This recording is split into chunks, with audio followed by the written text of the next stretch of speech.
We're here live. Thanks for joining us because it's your business with Jess and Nora live. Can you believe just yesterday we finished a 4-day, okay, let me say it again, 4 days of events open to everybody, events to paid registrants of the summit, and conversation about it all over the internet. We really did explode out of Google Plus onto YouTube, onto Twitter, onto Facebook, and we even had some mentions in Pinterest. How cool is that? I call that a success. It has been an amazing 4 days. So what better way to talk about it than our word of the session, which is gratitude. Oh, this has been such an incredible feat, and our team totally knocked it out of the ballpark. And we are so grateful for them and grateful for everyone that came to the summit and participated and asked questions and made comments and everyone who helped support the event. It's amazing. Well, and I'm grateful for us. I'm grateful for us. I'm grateful for what we did. I'm grateful we were able to bring it together, because I'm also grateful for the love that surrounded it and the intention of every single one of our speakers, that when they heard about what we were doing, it gave them a sense of, yeah, okay, I get this and I want to be a part of that. And then they came and they shared some amazing information. So what if we made a mistake? We made a mistake. Oops. Yeah, exactly. You learned, right? Copeland calls them attempts. A lot of people call them milestones. There are a lot of words for mistakes because we don't want to own the fact it's a mistake. I don't know if it's shame, guilt, whatever, only looking at the positive. But I do believe there is a time where mistake matters and we've got to own it, and that's all around fear. Check this out. The greatest mistake you can make in life is... Go ahead.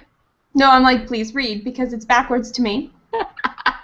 The greatest mistake you can make in life is to be continually fearing you will make one. That's the only mistake in life. The rest, you can call them whatever you want. They're learning experiences. Talk about failures. I've got a lot of those, and they make me laugh. And at the time, some of them I didn't even know were failures, but some of them I did, and I felt a lot. And it's okay to feel that hurt. And so when we use the term mistake, when we use the term failure, there is a word and a sense that comes with that we should be proud of, because we're attempting, we're moving forward, we're taking action in some way. Well, and I'll have to remind you that every mistake or failure that has occurred, you have gotten through. So you just put yourself out there again and keep trying until you get it right. Whatever your version of right is. Yes. So our intention for the day is actually a quote. I'm into quotes at the moment, if you can't tell.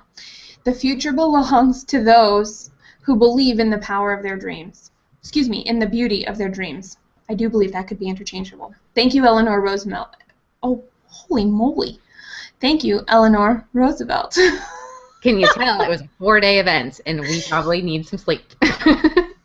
Yeah, and it's all good because it is what it is, and you guys know us and love us, and realistically, what does that mean? I mean, think about the dream that we had for this summit, and knowing that there was no way we could do it by ourselves. And Nora shared a lot of gratitude for our team, for everybody involved in this summit at the very beginning. And I tell you what, the fact that there are so many people that came together for a common purpose, it is an incredibly unique and rare art form in collaboration that I know a lot of people go into entrepreneurship to find because they don't feel it, or it's lacking in a team environment.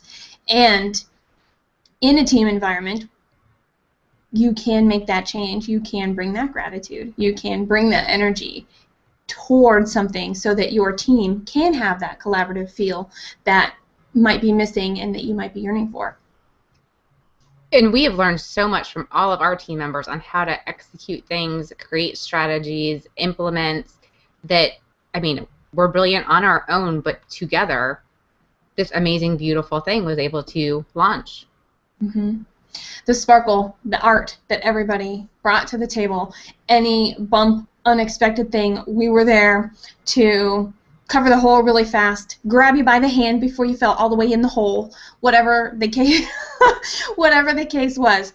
Totally and completely change course because we encountered some crazy obstacle a little too big for the time and resources we had available. Didn't matter, because in the end it was each person that helped us achieve that goal. And it started out as a dream over tea with me and Nora. That's the beautiful thing about teamwork and partnership and collaboration, is that when gremlins do occur, everyone steps up and takes ownership and says, let me see how I can fix this. And the much awaited, the snips from day 4 of the Infusion Principles You've Got This Online Summit. This is going to be a little bit of a different layout today than the other days. We're going to play all of them back to back as a quick reminder to bring you back to the moment, to bring you that feeling of excitement and joy, to send you off on your Wednesday, to take you into the rest of your week, the rest of your month, the rest of your year. And we're excited for you to come join us at Infusion Principle and see what we've got going on. Let's grow organically through the journey of an entrepreneur, and welcome Ken. SBA says the number one reason that businesses fail is because of the business owner. Of the 10 things that were happening, there were 5 mindsets, and the second mindset that you need is what we call systemic thinking. When you shift the question, who do I need to have do this? And that's what gets you starting to work on your business and not in your business. Now you're creating the systems. The systems run your business, and people run the systems. And here's the key to it. Whatever you're doing right now in your business, if it's an activity that is going to be repeated, it needs to be written down. If you're not doing it as a business owner, then you're stuck. You need to have a system in writing, and it needs to be something that can be duplicated, not by you, but by somebody else. Remember, systems run your business, people run your systems. And that, for me, was my big aha. I didn't have stuff in writing. I wasn't creating systems. I was literally just doing everything. I kept on asking the question, well, how do I do this? And how do I do the marketing? And how do I do the sales? Instead of the question, who do I need to do this work? Because that then took me out of the place of being self-employed, more into an entrepreneur. I know that's probably a lot for people to think about, but that is the second mindset, and that's the thing that you need to be thinking systemically.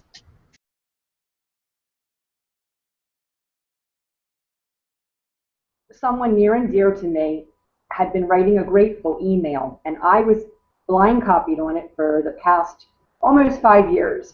And I would try to do it, and then I couldn't do it, and I would try to do it, and then I couldn't. And I just one day broke down and said, everything's great, and I still am missing something. I'm missing this abundance in my life. Where is it? I forced myself to write a grateful email that night, and I have never looked back. I believe when you're grateful, you can't be fearful. When you're grateful for the simplest, most beautiful things that happen in your life, the sunshine, the dog waking up next to you, food on the table and having money to buy that, my children in schools. It's the simplest things that have really brought me back to my authentic self. Why do we have to get to the brink? Why do we have to hit our so-called rock bottom? Why can't we encourage this at 10, 15, 20, 30? I have to say, going to the grateful email, that grateful email will help you shift from feeling negative, even if you had a day where you had to throw in the towel. Also, really saying, this is what it is. This is the present. I'm only going to think about what I have to do right now. And sometimes I have to think hour by hour. And that, me, minute by minute or moment by moment. I think it's awesome you can make it an hour.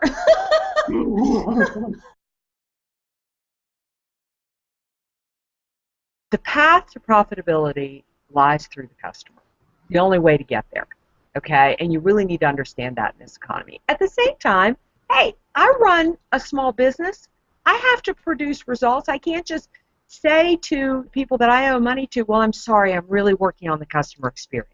I can't. I mean, we all have to produce a result. If you're just starting out, I mean, here's a newsflash. You're not right for every type of business, and every type of business isn't right for you. So you really need to look at, even if you only have 2 customers right now, who do you enjoy doing business with? Who are you succeeding with? Start small. Start with your referral sources. Keep it tiny, because you are not your best salesperson. Those people buying from you are. Because here's what's going to happen. I come in and I tell you and Nora how great I am. You don't care. You're going to turn around and ask somebody that I've done business with to say, how great is Meredith? I am on here because Nora told you I'm good, not because I told you I'm good. So really start tiny and create an amazing experience for those few customers that you've got. And really ask people a lot of questions. If you ask people questions, they will tell you what they need. You will be able to sell them things and get a product or service across and produce ROI, because they're going to tell you what it is that they need.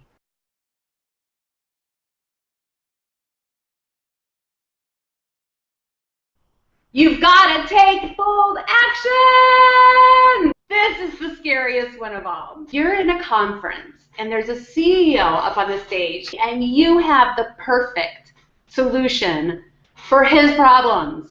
And you're sitting in your chair and you're thinking, I'm going to do it. I'm going to walk up to this guy. I'm going to present my opportunity. I'm going to ask for the appointment. And then your body starts sending stop signals. Presentation of what you look like sitting in your chair. It's the physical sensations. Remember this? Let's get physical. It was the physical sensations that stopped you from getting your appointment. Instead of taking that bold action, you sit in your chair, you console yourself that you're going to follow up with an email or maybe a phone conversation, and you tell yourself that it's all going to be okay. But the reality is it was just your physical sensations that kept you from taking a bold action that could land you the deal. I have an irreverent sales girl dance. The whole dance involves power positions. So I want you to like hunch down a little bit in your seat. How powerful do you feel asking for an appointment from a CEO right now? You don't, do you? But if you kick your feet up on your desk, put your hands back, even if you put your hands up front, now you are unmessable with.